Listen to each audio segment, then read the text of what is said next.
Hello everyone, welcome back to Sri Bala వంటలు.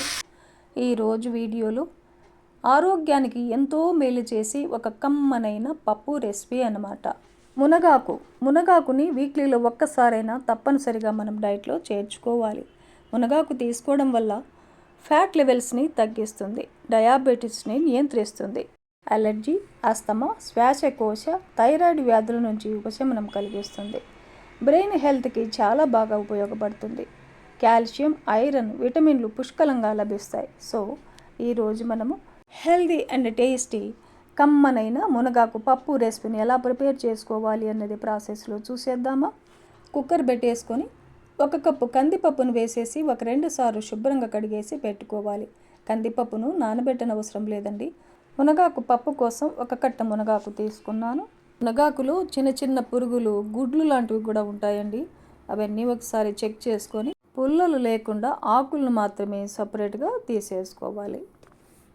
చూడండి, ఇలా ఆకులన్నీ సపరేట్గా తీసేసుకొని ఇందులో నుంచి 2 కప్పుల మునగాకును తీసుకొని 2-3 సార్లు శుభ్రంగా కడిగేసుకోవాలి. 1 కప్పు కందిపప్పును తీసుకున్నాం కదండి, అదే కప్పుతో 2 కప్పుల మునగాకును వేసుకున్నామంటే టేస్ట్ చాలా చాలా బాగుంటుంది పప్పు.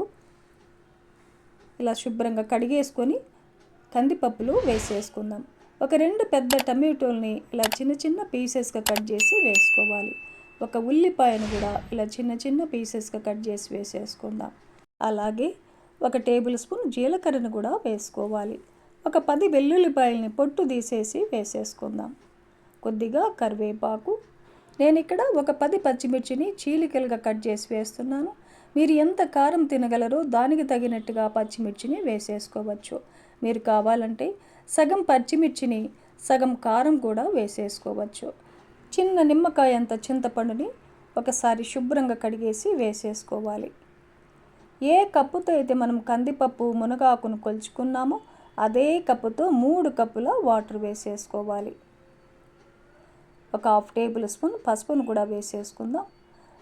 పప్పు పొంగిపోకుండా ఉండడానికి 1 టేబుల్ స్పూన్ ఆయిల్ వేసామంటే పప్పు విజిల్స్ వచ్చినప్పుడు పొంగకుండా ఉంటుందన్నమాట. మూత పెట్టేసి మీడియం ఫ్లేమ్లో 3-4 విజిల్స్ వచ్చేంత వరకు కుక్ చేసుకోవాలి. 3-4 విజిల్స్ తర్వాత ఆవిరంతా పోయిన తర్వాత చూసామంటే చూడండి, పప్పు ఎంత మెత్తగా ఉడికిపోయిందో.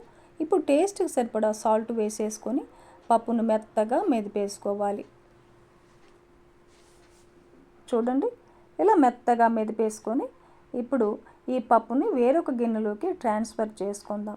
పప్పుకి పోపును కూడా పెట్టేసుకోవాలి. స్టవ్ ఆన్ చేసి ఒక చిన్న పోపు గరిటెను పెట్టేసుకొని 2 టేబుల్ స్పూన్లు ఆయిల్ వేసాను. మీరు ఆయిల్కు బదులుగా నెయ్యిని కూడా వేసేసుకోవచ్చు. ఆయిల్ హీట్ ఎక్కిన తర్వాత 1/2 టేబుల్ స్పూన్ ఆవాలు, 1/2 టేబుల్ స్పూన్ జీలకర్ర, 2 ఎండుమిర్చిని తుంచేసి వేసేసుకోవాలి. 7-8 వెల్లుల్లిపాయల్ని పొట్టు తీసి చిన్న చిన్న పీసెస్గా కట్ చేసి వేసాను. 1/4 టేబుల్ స్పూన్ ఇంగువను కూడా యాడ్ చేసుకున్నామంటే పప్పు రుచిగా ఉంటుంది. కొద్దిగా ఫ్రెష్ కరివేపాకును కూడా వేసేసుకొని ఈ పోపు అంతా బాగా వేగిన తర్వాత పప్పులో వేసేసుకొని కలిపేసుకున్నామంటే కమ్మనైన మునగాకు పప్పు మనకు రెడీ అయిపోతుంది. వేడి వేడి అన్నంలో పప్పు, నెయ్యి వేసుకొని వడియాలు, అప్పడాలతో తిని చూడండి, రుచి మామూలుగా ఉండదండి. ఈ కమ్మనైన పప్పు రాగి సంగటి, వైట్ రైస్ కానీ చపాతీ, రోటీ, పుల్కా ఇలా టిఫిన్ రెసిపీకి కూడా చాలా చాలా బాగుంటుందండి. మీరు కూడా ఈ ప్రాసెస్లో ఈ హెల్తీ పప్పు రెసిపీని ప్రిపేర్ చేసి ఫ్యామిలీతో టేస్ట్ చేయండి. ఈ వీడియో నచ్చితే లైక్ చేయండి, షేర్ చేయండి, సబ్స్క్రైబ్ చేయండి. థ్యాంక్ యూ అండి. Thanks for watching.